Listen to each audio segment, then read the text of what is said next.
Nairobi sweats under noon. Amara runs down Kenyatta Avenue, dodging the packed kombis, the minibus taxis. She grips a brass court stamp like a life ring, leather strap biting her wrist. A diesel horn cracks the sky.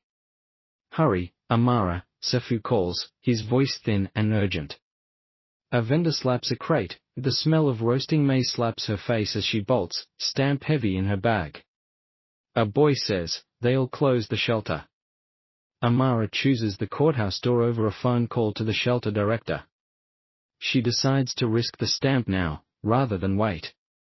If you feel this fight for the shelter's roof and people's dignity, and you want more proof, join now to watch this escalate and stand with them. Please, join. Amara slides the stamp across the counter, ink smudging her thumb as sunlight slants through the glass. A small woman in the queue hands a lost child a sweater and walks away. Amara looks, and tucks the image away. "We keep this open," Amara says to herself, voice low. She files a trust form with careful fingers, the stamped paper thumping on the wood.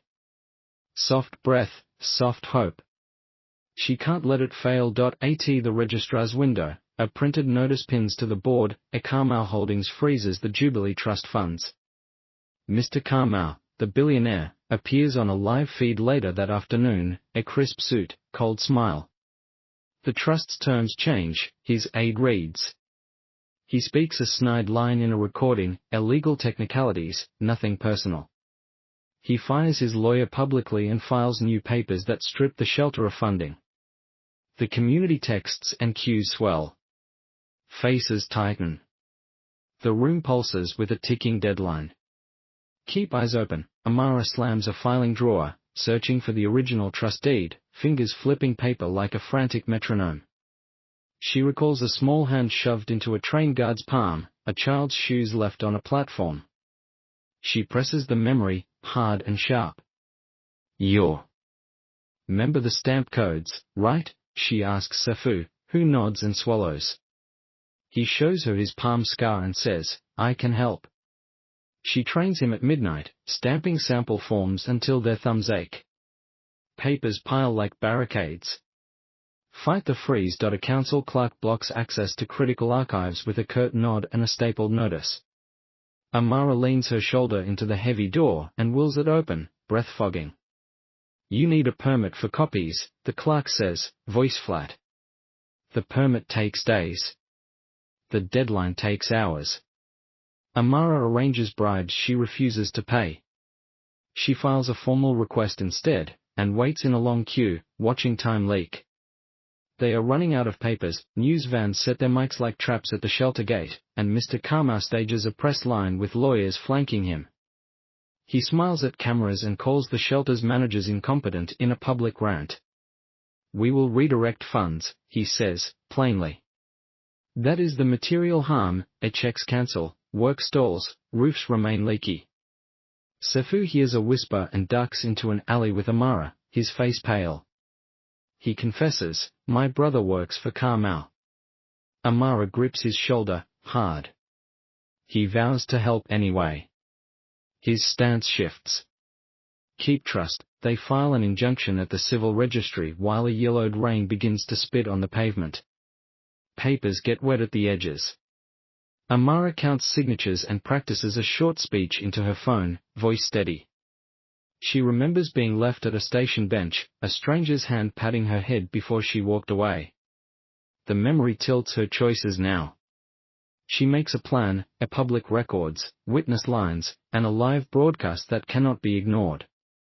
"We will go live," she says. The plan forms. The team shifts strategy. By late evening a judge grants a temporary freeze on transfers. Small victory, big consequence. Kamau hits back with a fine and a quick appeal. The town celebrates with cautious clapping at the shelter's gate, but the freeze comes with court fees they do not have. Amara signs for a loan against her own salary to cover the fee, a voluntary sacrifice to keep the doors open. "You risked your salary?" Sefu asks, voice raw. "I risked it for people who needed a roof," Amara replies. "They hold the line for now. They breathe, then move. Kamau uses his PR machine to shame the shelter at a televised charity gala. A staged video shows mismanaged funds, and a familiar face in the crowd points fingers. Amara and Sefu run through documents, tracing payments, matching stamps, and signatures. They discover a forged advisor memo tucked inside a legal pad. They train on camera, practice questions, and compile a simple timeline that undermines the gala's footage. This was altered, Amara says into a recorder, calm and clear. The advisor memo proves a deeper plot, and someone coordinated the forge. One reflective sentence, then action. She calls for witnesses. The dark night comes when Sefu's brother is taken aside by Kamau's security and threatened. The shelter's main donor withdraws under pressure. Amara sits on the shelter steps and thinks 4 times quickly. Fear nags, but values anchor her. She could flee, return papers, sign away the trust, and save herself. She could expose Kamau and risk every comfort.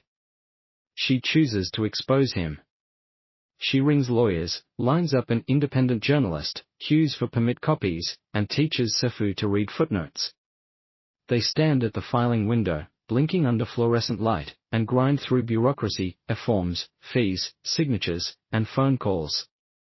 No quick miracles, only work. On the day of the hearing, a broadcast team primes the crowd and Yuga trucks line the road.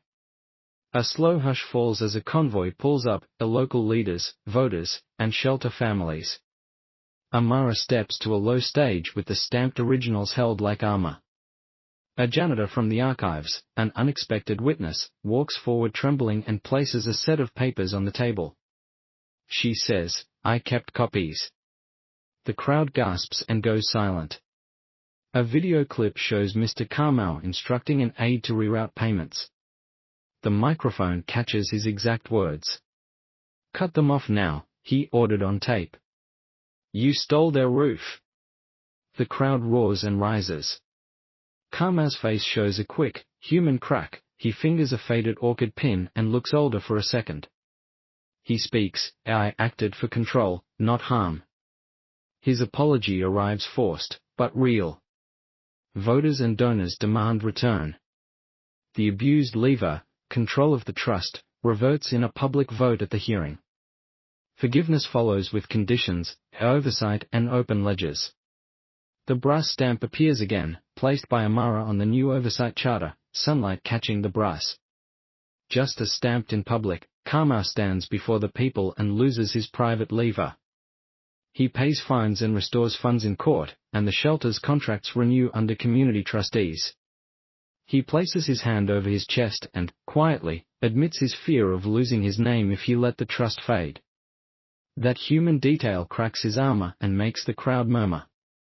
Sefu chooses to testify about his brother's warnings instead of hiding, and the brother speaks privately with Amara, ashamed but sincere. The shelter schedules repairs and hires locals. A rooftop lamp burns through the night beside a fresh stack of ledgers. The brass stamp sits on the shelter shelf, a tool now used for community decisions. 6 months on, the shelter runs on steady funding and public records stay open to all. Courage matters. Please share this story with someone who cares about everyday Jew. Stice, and subscribe to follow how citizens protect what matters with steady work and clear records. The rain-wet morning found Amara standing at the shelter gate, the brass stamp resting cool and real in her hand. The seal of the Jubilee Trust caught a glimmer of sun. The envelope she broke open burned with the weight of a new truth. Amara Ndegwa was not a rumor or a name printed in a receipt header, but the shadow behind the trust, the quiet power that had funded the roof while watching from the wings. Now she stepped into the light, not as a distant benefactor, but as a concrete presence with a plan as precise as a courtroom oath. Amara felt a jolt. This was not a victory dance, but an invitation to a longer, harder journey toward a transparent future. The first breath of this new arrangement came in a meeting arranged for the next morning, when Mara would sit with Amara, Sefu, the journalist, and a panel of community trustees to hear the open ledger day spoken aloud. The inspector Mara had promised to dispatch a day earlier would be here to audit not the shelter's kindness, but the ledger's truth. The room sharpened with a kind of nervous rain that ran against tin walls. The open ledger, Amara announced through a calm, even tone, would be more than a policy. It would be a ritual of trust, a public ritual that would invite parents, teachers, market sellers, and bus conductors to watch the numbers breathe, to see every donation tested against every repair, every salary printed beside every worker's name, and every line of every page read aloud if needed. Because she believed that mercy without accountability was a memory that could be spent away in a single gust of wind. And the people, Amara could feel it in the way Sefu's shoulders settled, in the way the crowd beneath the shelter's tin roof leaned in, wanted a system that could hold its own weight and not topple when a rumor wandered in from the busy market. The twist was not simply that a hidden billionaire existed. It was that a hidden ethic existed too, and Mara's presence reframed the entire crisis as a test not of money alone, but of how a city learns to use money to lift the many, not to puppet the few.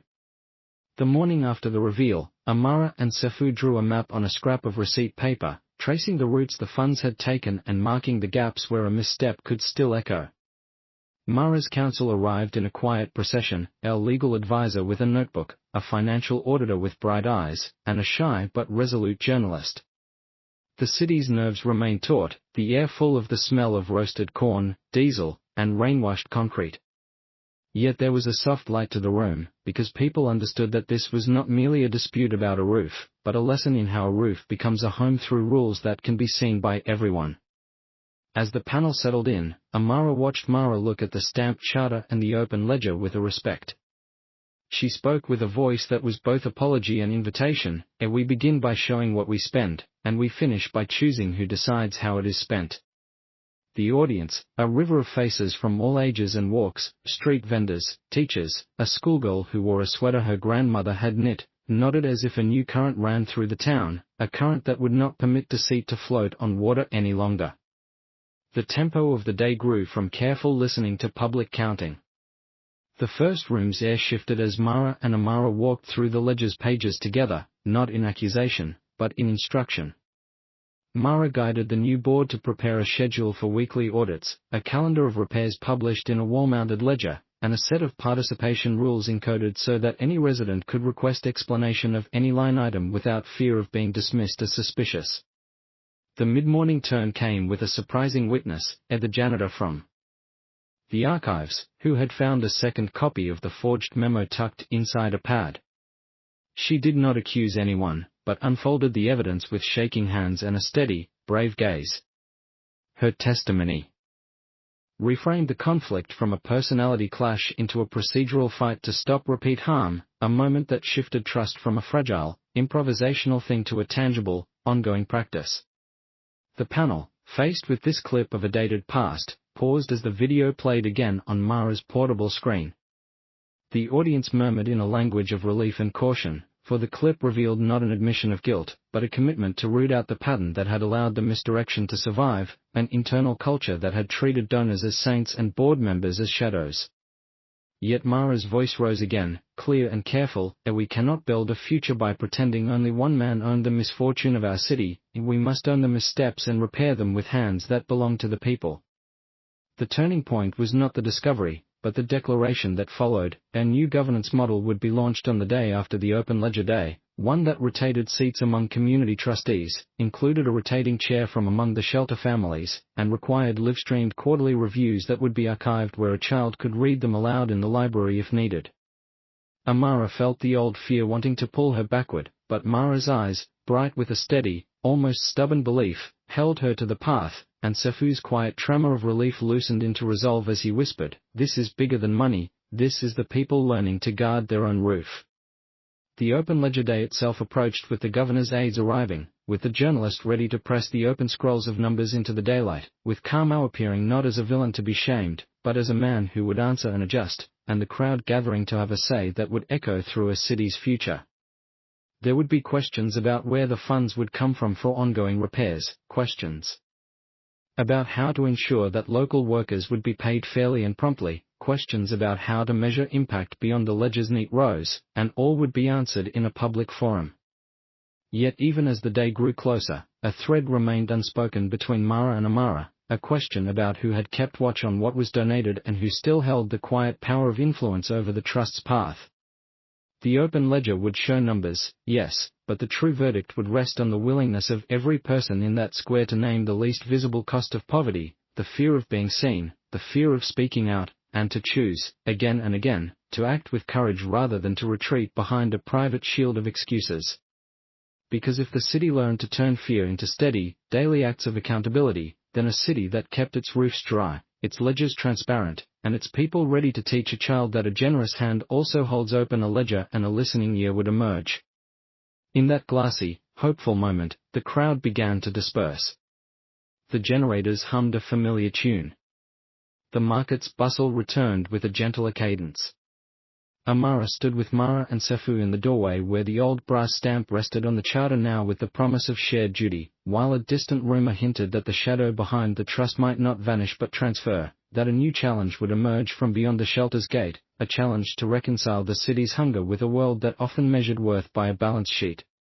As the first day of the new governance cycle began, Mara's voice, steady and clear, declared the lesson in a single sentence that would travel through the market stalls and into the classrooms: openness is not a weapon against wealth, but the only true shelter that can withstand the longest storm. With that truth, the interval's sting softened into a vow, a persistent vow that would demand that every floor beam, every ledger page, and every public meeting reflect the same respect Amara had shown when she pressed the stamped deed into the light. The seconds stretched into a future that included a new, kind of balance, one where the wealth gap did not vanish, but became a line drawn in the open, a line that the people could cross together as they repaired roofs, counted salaries, and learned to trust what they could see with their own eyes. The next chapter opened with Karma stepping into the light not as a conqueror, but as a contributor who would answer for past misreadings, an honest, imperfect man whose willingness to stand beside his own fear would either end in reconciliation or remind them all that mercy, too, has a price. The price would be paid not by the poor man who roofs houses with his hands, but by everyone who refuses to look away when the ledger reveals the truth. As the crowd's murmur rose to a chorus, Amara felt the old relief again, the relief of a roof that could hold more than rain, the relief of a community that had learned to measure its own courage in days, not in dollars. With the brass stamp glinting on the new charter, the interval's echo faded into a quiet.